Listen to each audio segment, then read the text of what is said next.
Narito po ang pinakahuling update ngayong Lunes, ika-1 ng Setyembre taong 2025.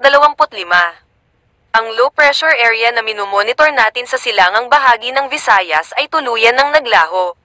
Samantala, ang minomonitor nating tropical depression sa labas ng Philippine Area of Responsibility ay pumasok na sa ating PAR. Mabuti na lamang, hindi ito ganap na bagyo dahil bahagyang bumaba ang lakas nito at isa na lamang low pressure area. Ngunit malawak ang formation nito at ang mga dala nitong thunderstorm sa karagatan ay nagpapataas ng alon.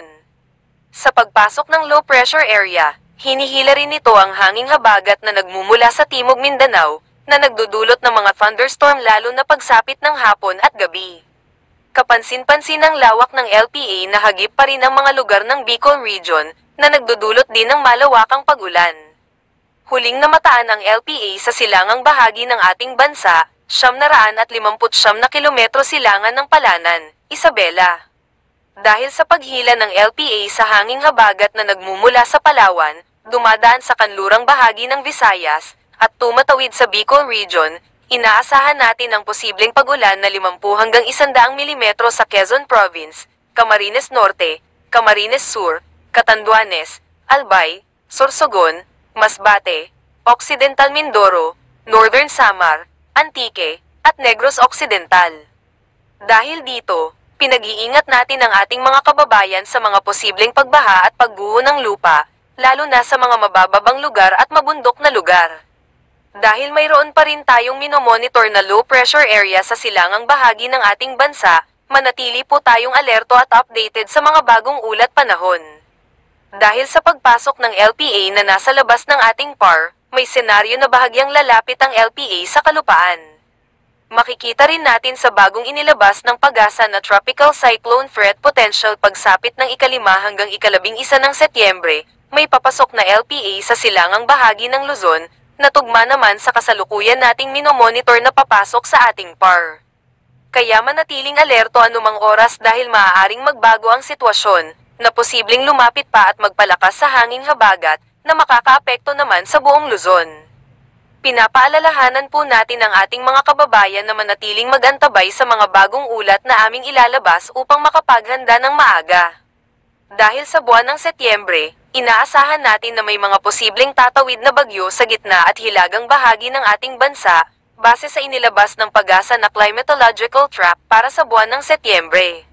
Sa kasalukuyan, ang low pressure area na ating minomonitor ay mababa pa ang tsansang mabuo bilang ganap na bagyo sa loob ng 12 oras. Samantala, hindi natin inaalis ang posibilidad na mabuo ito bilang ganap na bagyo, at kung magiging ganap nga itong bagyo at nasa loob pa ng ating PAR, papangalanan ito sa local name na Kiko, at posibleng kauna-unahang bagyo sa buwan ng Setyembre.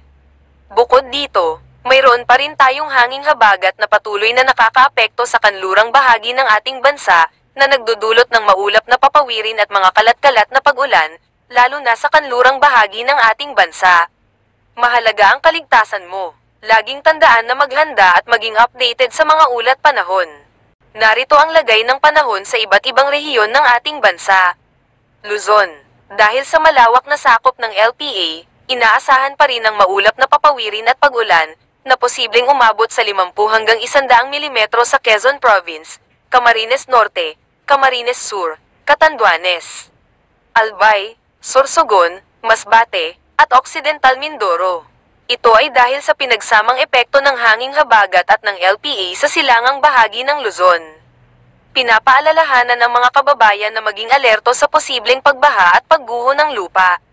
Sa Metro Manila, inaasahan ang maulap na papawirin at kalat-kalat na pag-ulan, kasama ang Laguna, Batangas, Cavite, Bulacan, Bataan, Pampanga, at Zambales. Sa nalalabing bahagi ng Luzon, lalo na sa Hilagang Luzon, inaasahan ang mainit at maalinsangang panahon sa umaga, ngunit tataas ang tsansa ng pag-ulan sa hapon at gabi dahil sa localized thunderstorms sa Ilocos Norte, Ilocos Sur, La Union, Nueva Vizcaya, Quirino, Ifugao, Mountain Province, Isabela, Kalinga, Cagayan Valley, Apayao, at Abra. Mag-ingat sa biglaang buhos ng ulan, lalo na sa hapon at gabi. Visayas. Inaasahan ng maulap na papawirin at kalat-kalat na pag-ulan sa buong Visayas dahil sa paghila ng LPA sa hanging habagat. Manatiling alerto sa mga biglaang buhos ng ulan sa mga lalawigan ng Antique, Aklan, Capiz, Iloilo, Guimaras, Negros Occidental, Negros Oriental, Siquijor, Cebu, Bohol, Biliran, Leyte, Northern Samar, Samar, at Eastern Samar.